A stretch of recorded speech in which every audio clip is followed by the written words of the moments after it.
Yo konnichiwa, di video ini kita akan ngebahas kelanjutan cerita dari video gua sebelumnya, tapi berdasarkan web novelnya. Buat yang baru hadir, gua saranin kalian cek video gua yang lain, agar kalian gak bingung sama jalan ceritanya. Dan agar kedepannya gua lebih semangat lagi bikin kontennya, kalian bisa bantu support channel ini, dengan cara tekan tombol like, subscribe, dan aktifin loncengnya, agar kalian ngedapetin notifikasi video baru, dari channel ini. Ya udah nggak usah lama-lama langsung kita ke videonya. Yuk, kembali setelah Seiichi dipanggil Kanazuki, Seiichi menoleh ke belakang dan sedikit tercengang. Kanazuki berkata, apakah kamu, benar-benar Seiichi? Tapi Seiichi terlalu gugup untuk ngejawab pertanyaan Kanazuki, dan Kanazuki kembali berkata, sepertinya dilihat dari ekspresimu, kamu memang Seiichi ya. Dan di sini, gua tuh ngejawab, ya iyalah, dia kan karakter utama anime ini. Sorry yuk lanjut, Kanazuki langsung meluk Seiichi sambil nangis, dan Seiichi hanya diam berdiri kaku karena gugup. Lalu Kanazuki mengatakan, syukurlah kamu baik-baik saja, selama ini aku mengkhawatirkan dirimu, tapi... Kanazuki berhenti bicara, Seiichi nyoba ngangkat tangannya, buat ngebales pelukan Kanazuki. Tapi di sini tuh, Kanazuki ngelanjutin omongannya, dan berbisik kepada Seiichi dengan nada rendah. Aku nyium bau wanita di tubuhmu. Kanazuki langsung ngelepasin pelukannya, dan natap wajah Seiichi, sambil ngulangin kata-katanya. Aku nyium bau wanita di tubuhmu. Seiichi miringin kepalanya sambil ngomong. Kenapa senpai ngomong dua kali? Kanazuki natapin para wanita yang ada di belakang Seiichi, dan berkata, siapa mereka? Lalu Seiichi nyoba ngenalin Saria dan yang lain ke Kanazuki.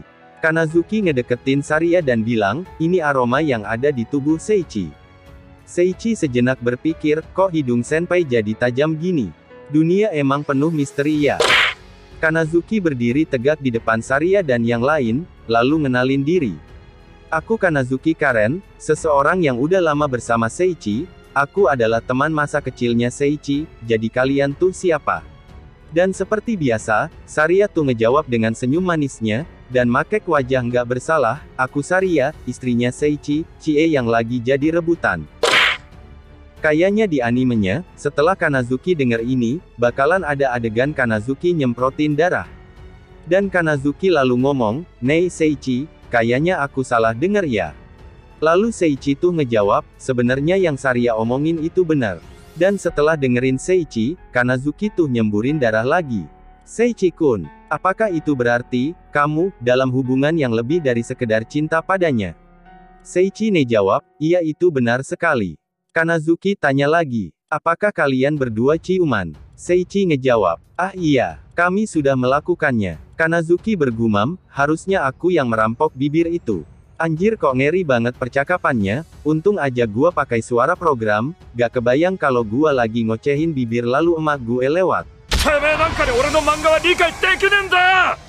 Ya udahlah, singkat ceritanya tuh Kanazuki ngira Seiichi udah ngelakuin hal yang begituan, tapi Seiichi ngatain ke Kanazuki, kalau dia tuh gak berbuat sampai sejauh itu. Dan setelah ngedenger ini tuh, Kanazuki ngangkat kembali wajahnya dan senyum kepada Seiichi. Kanazuki juga ngomong nggak masalah, kalau hanya ngasih ciuman pertamanya ke Seiichi. Kanazuki ngucapin hal itu dengan matanya yang bersinar. Lalu Kanazuki nanyain siapa wanita yang lain di dekat Saria. Dan Altria ngenalin dirinya, kalau dia tuh pacarnya Seiichi. Kanazuki kembali nyemprotin darah lagi, saat Seiichi mau ngejelasin, Lulune juga ngomong kalau dia tuh pelayannya Seiichi, Olga juga ngikut ngomong kalau dia tuh adiknya Seiichi. Ya udah pasti Seiichi melongo dengerin perkenalan mereka, dan gak lama Seiichi noleh ke arah Kanazuki, terlihat Kanazuki yang tubuhnya kayak kebakar, dan wajahnya pucat sambil ketawa pelan. Seiichi mulai mikir, kok senior Kanazuki sekarang jadi kelihatan serem. Beginilah reuni singkat pertemuan pertama antara Seiichi dan Kanazuki jadi berantakan. Kanazuki menatap Seiichi, dan singkatnya tuh, Kanazuki bergumam untuk mendekap Seiichi sampai gak ada gadis lain yang bisa mandang Seiichi lagi.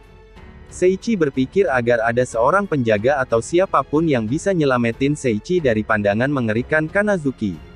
Tapi di sini tuh, Kanazuki tahu yang dipikirin Seiichi, dan Kanazuki berkata, Gak akan ada satupun penjaga yang datang menyelamatkanmu, Kanazuki ngomong gitu dengan senyumnya sambil miringin kepalanya.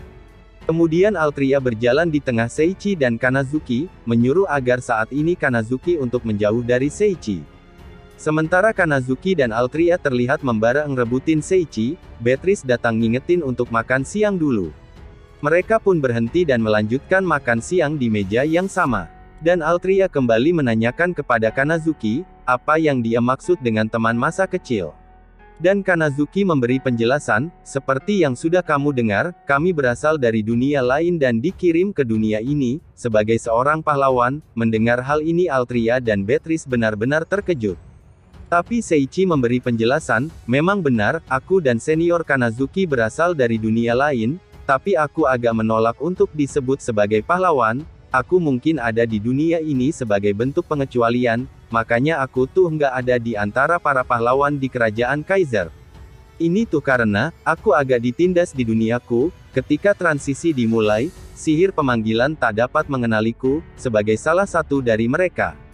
Semuanya terkejut mendengar Seiichi. Seiichi juga berkata, meski di sana banyak yang ngebully Seiichi, tapi masih ada beberapa orang yang peduli kepada Seiichi. Kemudian Seiichi nunjukin gambaran dirinya saat masih ada di dunianya, dan dari tangan Seiichi muncul proyeksi Seiichi waktu masih gemuk. Kanazuki yang ngeliat ini langsung megang tangan Seiichi sambil nunjukin wajah sedihnya. Tapi Seiichi adalah Seiichi, kami tuh cinta sama Seiichi, karena Seiichi tuh baik. Ucap Saria dan yang lainnya sambil nunjukin senyum mereka kepada Seiichi. Seiichi pun ngejatuhin air mata dengar kata-kata mereka. Ealah bro cowok kok nangisan. Setelah itu tak lama Saria juga mengatakan, kalau perubahan Seiichi karena buah evolusi, sama seperti Saria dan Lulune. Beatrice langsung terkejut dengar kata-kata Saria, dan Seiichi yang ngeliat ekspresi Beatrice langsung nanyain tentang buah evolusi. Dan Beatrice mengatakan, kalau buah evolusi ini adalah sebuah hal fiksi di dunia ini, singkatnya, di dunia ini tuh bahkan para dewa juga gak mengenali asal mula buah evolusi ini, sedangkan normalnya semua kejadian di dunia ini tuh harus diketahui oleh para dewa. Beatrice juga bilang kalau dunia ini ditinggalin oleh para dewa, ini tuh karena, dewa pendiri pernah memulai peperangan ngelawan para dewa lain, untuk menuju tahta raja para dewa. Dan negeri ini berpihak kepada dewa pendiri untuk membantu perang itu, inilah penyebab dunia ini ditinggalkan oleh para dewa, biasanya para dewa akan tinggal di dungeon atau labirin. Mendengar ini Seiichi mengingat dewa naga hitam yang udah dikalahinnya, dan Beatrice juga mengatakan kalau dewa pendiri itu disegel di dunia ini, dan hal yang muncul setelah dewa pendiri disegel tidak lain adalah buah evolusi. Seiichi mulai ngerasa semuanya terhubung, mulai dari buah evolusi, Xehanos, hutan kesedihan tak berujung, lalu dewa naga hitam. Lalu di sini Saria tuh ngomong, Seiichi yang udah makan buah evolusi, artinya udah dilahirkan kembali, dengan kata lain itu adalah tubuh dan bentuk asli Seiichi saat ini. Mendengar cerita buah evolusi ini Seiichi tertegun, melirik ke arah Kanazuki yang tatapan matanya kosong. Kanazuki berkata, Fufu, mendengar rahasia Seiichi seperti ini, membuatku merasa iri.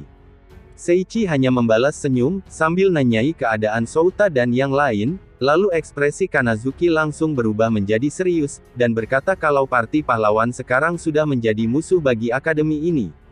Di sini Beatrice menegaskan, kalau ini juga termasuk kasus Beatrice, lalu Seiichi juga menanyakan kenapa Kanazuki ada di akademi. Kanazuki ngejawab, instingku bilang harus datang ke sini, meski tipis kemungkinannya, aku tuh nyium bau Seiichi, dan ternyata benar kan kau ada di sini. Seiichi ngejawab, oke makasih, aku nggak ngerti sama sekali. Lalu Kanazuki mulai ngungkapin perasaannya ke Seiichi, tapi Altria menyela omongan Kanazuki, dan mengatakan kalau mungkin Kanazuki punya niatan buruk untuk manfaatin Seiichi.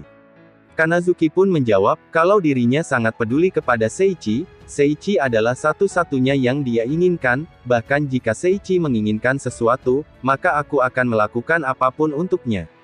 Seiichi mengingat kejadian di bumi kalau Kanazuki menyukai seseorang, hal ini ngebuat Seiichi sedikit nyerah, tapi Seiichi tak pernah menyangka kalau itu adalah dirinya. Dan Kanazuki memberi tahu Seiichi alasannya mencarinya, agar Seiichi nggak terlalu nyibukin diri dengan para pahlawan. Meski begitu, Seiichi tak dapat menyetujui permintaan Kanazuki begitu saja. Jika memang benar itu karena diskriminasi di akademi, maka sekarang itu juga jadi urusan Seiichi. Kanazuki terus-terusan ngegombalin Seiichi, sambil ngejelasin masalah pahlawan. Seiichi mulai berpikir buat akhiri percakapan itu. Seiichi mengatakan, jika senior terus di sini, nanti gimana Souta nerima makanan mereka? Kanazuki ngejawab, Seiichi nggak usah khawatir, makanan mereka akan dianterin di kelas, nikmati saja waktu kita ini. Dan setelah jam makan siang berakhir, Kanazuki berpamitan kepada Seiichi dan mengatakan, setelah ini pertemuannya selanjutnya dengan Seiichi, bukan sebagai pahlawan, tapi sebagai teman masa kecilnya. Tapi setelah Kanazuki membalik badan dan mulai melangkah pergi, Seiichi ngeliat sebuah gelang di tangan Kanazuki. Seiichi ingat Kanazuki tak memakai gelang seperti itu. Seiichi langsung makek skill penilaiannya, dan yang terlintas adalah, sebuah gelang perbudakan. Sejenak Seiichi terdiam, dan suasana aula mulai berubah, bahkan seluruh isi akademi telah terhenti total, bahkan tak ada satupun orang yang mampu mengangkat ujung jari mereka. Bukan hanya di akademi, bahkan fenomena di luar, para monster berlarian menjauh dari akademi ini. Seiichi mulai berdiri dan melangkah perlahan, skill emosi manusia milik Seiichi meledak. Seiichi benar-benar marah. Seiichi ingin ngehancurin kerajaan Kaiser, yang sudah berani meletakkan ujung jarinya pada orang yang disayanginya. Seiichi menyiapkan sihir penciptaan untuk seluruh kerajaan Kaiser, dan Seiichi hanya dapat menggambarkan ketiadaan, keberadaan mereka benar-benar ingin dihilangkan oleh Seiichi. Seiichi menyimpan sihir di mulutnya, tapi ketika Seiichi hampir menggunakan dan mengucapkan sihir itu, Saria dan yang lain ngehentiin Seiichi. Dan gak lama kemudian, Seiichi tersadar dan bertanya, kenapa mereka megangin Seiichi? Saria ngejawab, kami gak tahu, tapi kami ngerasa kalau kami gak menghentikan Seiichi, nanti Seiichi bakal ngerasain penyesalan. Seiichi mulai mengingat dan berkata, itu benar memalukan, aku hampir saja menghilangkan kerajaan Kaiser dan menghapus ingatan semua orang di seluruh dunia. Seketika suasana telah kembali normal dan mereka kembali melanjutkan makan. Dan Seiichi tuh nanya apa penyebab kegilaan yang hampir aja dilakuin olehnya. Rurune ngejawab kalau sebenarnya dia tahu apa penyebabnya, bahkan Olga juga berkata sama, dan mereka berdua menunjuk gelang Kanazuki. Seiichi merasa marah untuk yang kedua kali, tapi Seiichi tak membiarkan emosi itu menguasai kesadarannya lagi.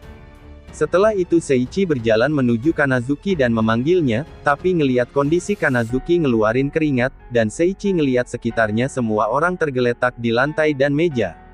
Ngeliat hal ini Seiichi terkejut, dan Altria mengatakan kalau ini karena kemarahan Seiichi. Seiichi menanyakan kepada Kanazuki, apa maksud dari gelang yang sedang dipakainya, dan Kanazuki ngejawab, kalau itu adalah hadiah dari kerajaan, untuk ningkatin semacam status para pahlawan. Lalu Seiichi menjelaskan tentang gelang budak Kanazuki, dan Kanazuki terkejut mendengar semua ini, karena skill penilaian Kanazuki dan pahlawan lain, tak mengatakan hal itu.